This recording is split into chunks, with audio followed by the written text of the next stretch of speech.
So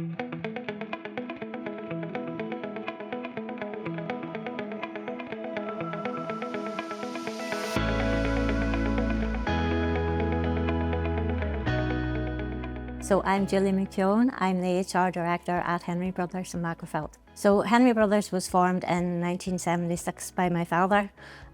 He's still in the business a bit, but he's not active member anymore. He's not a shareholder or anything like that anymore. So we're a construction company. We're based in Macclesfield, but we have expanded into the UK. So we've based in Midlands, one in Manchester, we have one in Belfast and one in Scotland at the minute. Our plans are that we want to continue to grow the business and keep expanding throughout the UK and just keep ourselves busy. I think a great leader, first of all, has to lead. So, if you want to be a great leader, you have to have people that want to follow what you're doing and bring them along with you. But there are many things that you need to have, many qualities that you need to have then. You need to be able to listen. You need to be able to react to certain situations and know in your mind how you're going to deal with those situations. And some of those may be very difficult situations, both on a, whether it's on a human basis or whether it's something that's happening in the business itself. So there are lots of different angles to it, but I think on the whole, you have to have people believe in you and that you are always doing the best for the company and for them. What I value most in people is honesty and trustworthiness. People that are always going to try and do their best for you and what you're trying to do as a business. People that always have your best interests at heart. And are willing to, like we all know, being a leader is not sometimes the easiest place to be, and it can be lonely, but if you've got people behind you, encouraging you and still giving you support, well then that's what I value in people. I think my biggest influence has to be my father, to be quite honest. He taught us all how to work. Our work ethic is just, but I suppose in another way, we were all like, well, we're not going to be like him because he worked till 11 o'clock every night of the week, and we all sort of went, well, we're not doing that. He didn't teach me patience. That was one thing that I didn't get from him. But I just think in general that anything is possible. And I think I have carried that through, even with things I'm doing at the house. I might take a mad notion of doing something and a workman or a tradesperson or somebody will go, you can't do that. No, you can. There's a way around it. So you have that. I think that's the biggest thing that he taught me was just keep going, be resilient and just keep going. So I started in the business when I was 17. And I just worked my way. I think that was what my father's influence again. You worked your way through different, and he had a great talent for knowing what you were good at before you knew what you were good at. So he would have guided you into a certain, so he brought me up through the people side of the business, through the payroll, through all that side. And then just gradually I started to take over different parts of it, and as we got bigger then I would have been growing different departments and maybe having people come in underneath me, and then so your role just started to develop over time. I've done the Timony course, which I think for me was one of the successes. I would never have sat down and done an interview like this before that. So I think it brought out the confidence in me that maybe people are interested in hearing what you have to say. You're not, well, some of the time maybe. But no, the company has grown so much. So we've had to keep up with that. And I suppose in our view, we're only custodians of this company. This company is going to be handed on to somebody else, going to stay in the family. So we have to keep working at it to make it better than what we got it in the first place, and that's just our aim. That's what we'll keep doing.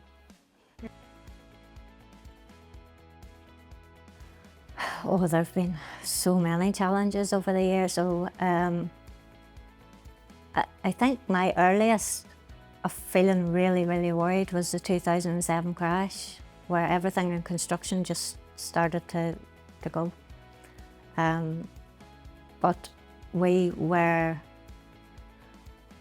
just done like everybody else done. We put our heads down and you got through it. But it has left a gaping hole in construction that we are responsible for, and we have to take responsibility for it because we couldn't afford to train people. We weren't taking on new people.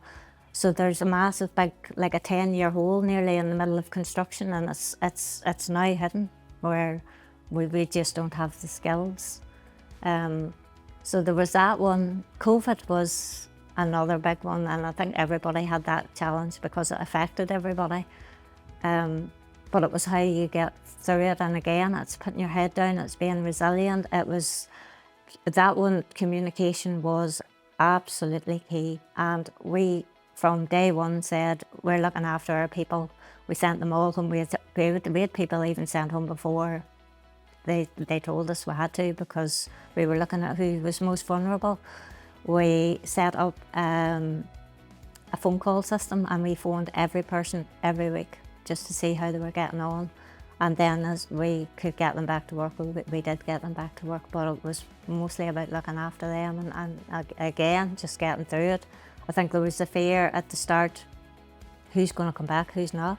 How bad is this going to be? But we were very thankful that, you know, we didn't lose anybody through it. So yeah, and at the minute it's recruitment.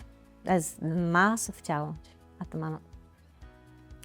There's so big a shortage of both people and skills, and it's so hard to try and grow a company and not have the people there to be able to do it. For me, it's just that we have the core values in the business, and of course I align with those, but probably about integrity and honesty. And with me, what you see is what you get. I'll just tell you how it is, whether you want to hear the good or the bad, you'll get it. So I think it's just being straight with people, and that they know when they talk to you, you know, if they've told me something in confidence, it's going to stay in confidence. If they want a reaction from me, whether it's a yes or a no, they'll get a yes or a no, whether they like it or not. So I think that's what underpins me, is just being there and accessible as well, that they know they can come to me. I'm a real homebody, and once I get home, I'm at home, and I don't like any chaos. I just have my wee routine, what I do whenever, it's nearly every night, and I do lots of housework, and my home is just where I'm happy at, and that's what I spend my time doing. And if I'm not there, I'm at the gym. We do the gym mostly 4 mornings a week, but sometimes 3, so it just depends. I can get it fitted in. But I'm all about just being at home with the family, and that's where I'm happy at. I think they have to surround themselves with great people, and whether that's somebody that's going to mentor them, or whether that's the team that they have beneath them, that both those sides, they need to be really, really good support to them, no matter what direction it's coming from. They need to listen, and they need to keep learning. You don't know everything. Somebody else will know the answers and you won't know, but you'll need to listen to the person that knows the answers. And apart from that, just show up, be there. You know, you can't expect people to follow you if you're not showing up, if you're not driving whatever business you have. And I think those are the main qualities.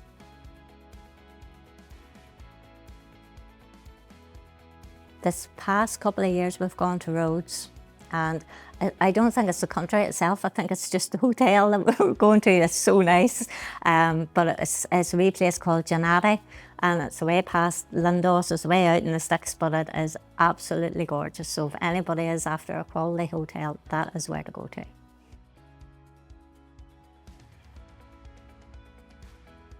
I think it has to be Forrest Gump, because I think it just shows that the person that you don't expect can be the greatest person.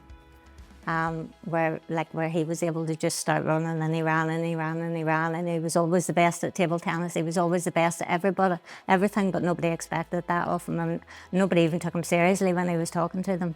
I think that's my reason for that.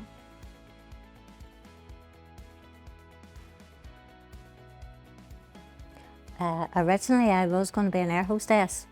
I hate flying, so I am not an air hostess. I would have had everybody absolutely terrified. So no, that wasn't going to happen. I did have my eye on lorry driving for a while, but I was great at going forward and not good at going backwards in the lorry, so that wasn't happening either. So I really don't know what interior design, and I would have done that. If I had have been a lot earlier, I would have done that. I love doing that in the house.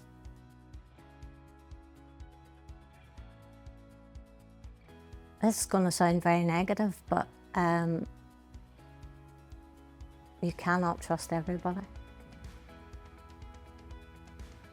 And do not always put your trust in people. You will be let down. I think in my line of business, I have seen everything. Nothing even shocks or surprises me anymore. Everybody else will be going, oh, goodness, did that just happen? And I'll be going, oh, well, that's the way it is. People just are people, and you know, you probably have to get just hardened like I have, and not get affected by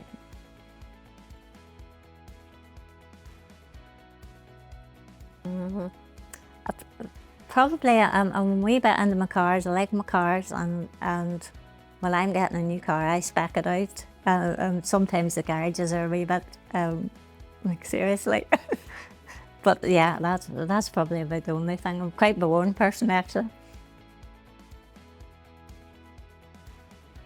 Our future plans, we just want to grow and keep growing, but do it sustainably. You know, you don't want to be doing something that's going to cause damage to the business. We have a strategy, and we've looked at different areas. We've looked at where the work's going to come from, and we just keep plugging away and trying to get those projects keep coming through the door. And that's about, well, we've major changes. We are making major changes within the business, both within the personnel side of things, but we need to do that to be able to keep growing, because we can't do it on our own anymore. We need fresh people in there giving us different ideas and driving it forward along with us. I just want to leave the legacy that anybody that worked for Henry Brothers knew that they were cared for, they were looked after, and that, you know, we're only as good as our people. I can't go out and build a building. I need the tradespeople to do that for me. You know, every one of them matters as to, you know, whether it's the guy in the ground that's bringing the building up out of the ground, whether it's the guy that's reading the drawings, that's making sure that everything's put together properly, whether it's the back office people that are making sure that everything, you know, works for everybody else. Those people are all really, really important to us.